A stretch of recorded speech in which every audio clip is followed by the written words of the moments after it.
Hello guys, Eric here with Stealth Mode. Today I'm going to be doing a review on my Ego Peak Power snowblower. So this season we put on about 20 plus hours on this unit. Before I did my review, I wanted to make sure that we got enough time in that we would pretty much in one season put the hours on this unit that most homeowners will put on it in its lifetime. To give you a more thorough review. So yeah, let's get into it. You got this super handy Chute rotation lever. That works really good when you're going up a driveway and you turn around at the top of the driveway. You can just quick spin it and keep on moving. The steel auger has held up really well. It's got some wear on it. It's got a little bend off to the side over here. But all in all, it's held up really well. So the one thing about this snowblower that I really dislike, that I will include a video on, is this cutting edge is super aggressive. So it gets cut on any imperfection in the ground. You can see a part of it chipped off over here. Yeah, so I'll attach a video right now, you'll see.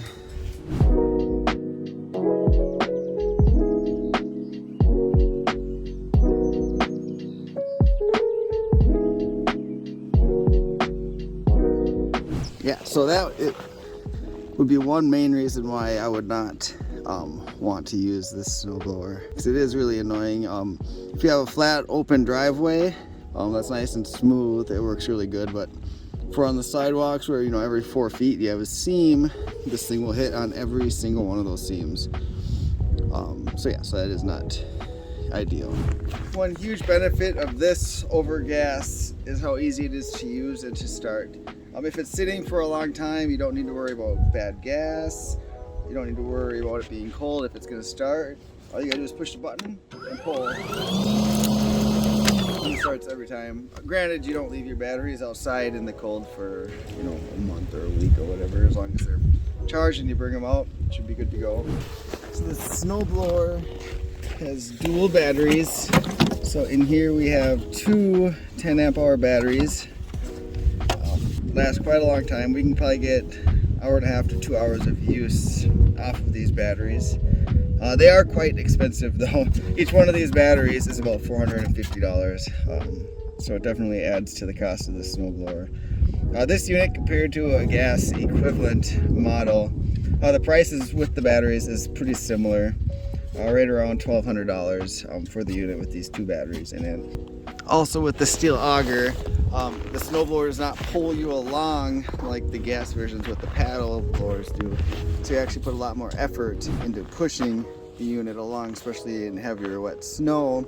You kind of get winded from doing that. I did a race with my nephew when I was using this, and he was using the gas paddle blower. And I was winded and tired doing my half of the driveway, and he was just casually just walking along doing his half. Probably my favorite part of this snowblower, from a commercial aspect, are these headlights right there. At night, they are super bright and super helpful, especially if you're in the back road somewhere where it's dark and there's no street lights and you need to do the sidewalks. And I will show a clip of that right now. One area where that snowblower really shines is at night.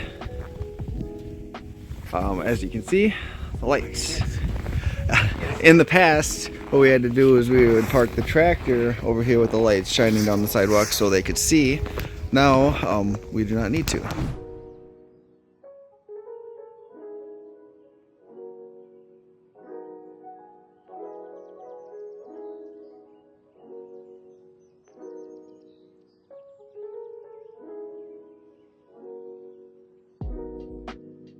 Would I recommend this snowblower? I guess that depends. For commercial use, I would say no. It works great. You would need a couple sets of batteries, so that would add to the cost. It gets pretty expensive. But the main reason why I would say no is because of that cutting edge on the front. Doing a bunch of sidewalks, it's really annoying how often it gets caught on things. You actually have to kind of keep the front end up a little bit just so you don't smash into a seam when you're snowblowing. For residential, I would say if you have other Ego units that you use in the summer for your lawn care and stuff like that, then I would definitely If you can use your batteries, transfer over from summer to winter, then I definitely would recommend it. For one, you don't have to worry about summerizing it. You don't need to worry about draining the gas, or if it sits all summer and then you don't have to worry about it. Is it going to start in the winter? You can just throw in the batteries that you used all summer for mowing lawn, and it will start right up and go. Thanks for watching.